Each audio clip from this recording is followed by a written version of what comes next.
how are you? Leering Haddock here for another free game retrospective here on Bearded Budget Gaming. This week we're jumping on the Amazon Prime TV series bandwagon and we're heading into the American wasteland that is Fallout New Vegas, released free by Amazon back in November of 22. Now, New Vegas ain't one of the top performing games since the show's come out, so probably part of the reason why I chose to have it this week. Now, having played Fallout 1, 2 and 3, I will admit to only completing 3 fully, and over the years I've heard great things about New Vegas. So let's suit up, prep some stim-packs, and prepare to walk the wasteland. Let's go visit New Vegas. Please like, comment, share and subscribe as it means a lot and really helps the channel. Also, stay to the end for a little factoid I found fascinating. So where to start with New Vegas? Well, for a start, I was shocked booting it up to find that I'm not starting in a vault. Not a bad thing, but just a shock for me. As I thought about it, it did make me like it more. They kept the world and the way it works and just changed where you start. And to be honest, it's a good change. After arranging your character creation, you are straight into the game. No running and taking tests or learning the ropes. Boop, straight out into the wasteland. Don't get me wrong, you can essentially get a tutorial from a person in the first town, but if you're playing again, you can just jump straight back in. Now, I will admit, sometimes it's been a hindrance with older Fallout games for me to jump back into. I remember it took a while to get out of the vault to start the game proper, so I often don't jump back in for a completely fresh replay.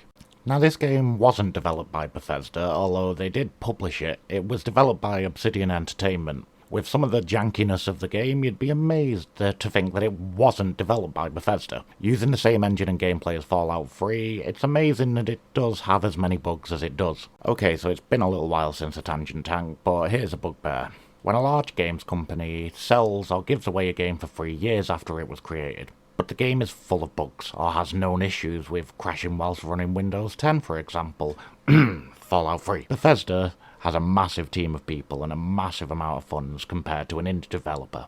But when a game is constantly crashing, and it has been for years, it does feel like they could put a small team on it to work through some of the issues and make it more playable on more modern systems. Why should it come down to the community and modders to create fixes for a game that they still profit off? Especially at the moment, with the amount of Fallout games that have been returned to top 10 sales lists because of the TV show, and Fallout 4 has just received a large update. Don't get me wrong, I appreciate what the community have done and continue to do, but personally, feel the developers can do more. With that mentioned though, I have included a link below from PC Gamer regarding the best mods to have a more stable game when it comes to playing New Vegas. I mentioned earlier about using the Fallout 3 engine, and with that it does mean the gameplay is extremely similar. Don't get me wrong, there are some additional bits, but overall the gameplay is the same. Typical of Bethesda-style games, the world is vast and there'll be lots of slogging between areas, but once visited, you can make use of the fast travel. You'll be traversing a large wasteland, which I find at times to be a bit bland, finding friends, foes and neutral people. Bringing back the reputation system from Fallout 2 means that you can try and be a friend to all, neutral, or to back a group completely. It's your choice. So far I've been trying to play quite an altruistic playthrough, except I'm already hated by the Legion because I don't dig on slavery and genocide. Being able to have such a vibrant living world really puts this game in the greats category. So many people have stories and quests, as well as finding snippets of the pre-nuclear apocalypse world and the post-apocalypse world in finding abandoned vaults and the skullduggery that may have taken place within. With the heavy use of the core of Fallout 3, it allowed Obsidian to focus on other things, such as the dialogue and options that are available to you depending on your stats. Factions and the reputation system, as I mentioned, are a breath of fresh air, making the wasteland feel more alive and leading to differing meetings when out in the wasteland. It can give you discounts or make quests easier, or it can cause you to be attacked on sight or even have assassins sent after you. They didn't skimp on giving you extra tools for the wasteland either, with additional weapons added to the game compared to Fallout 3. If you've never played a 3D Fallout game, there's something to always remember, especially early on. Save often. Particularly in the wastelands, as the autosave system is more as you go from one area to the other, generally via a door. But if you're trekking across the Nevada desert, you may not have had an autosave for some time. Whether it's a pack of coyotes or a deathclaw, death can only be a moment away. The great thing about the sales and stuff recently linked with the TV show release is that you're getting the ultimate editions of the games, which come with the additional DLCs that were released post-game, and for a start the DLCs will give you some additional items when you load the game, which to be honest does assist early gameplay. Having not played through the DLC for New Vegas, but having played through DLC for Fallout 3, I'm excited to get to the additional maps, quests, and new crafting or weapons options. If you've never played a Fallout game before and want to get into the world following the TV show, I can't recommend this or Fallout 3 enough. Even with its jankiness, it's still worth a playthrough, as there's a reason why it's considered one of, if not the best RPG of all time, even if it still has the tropes of an RPG. Pause! Shit, no health potions. Paused. What's going on? Oh, he's crafting. Yeah, but why aren't we attacking?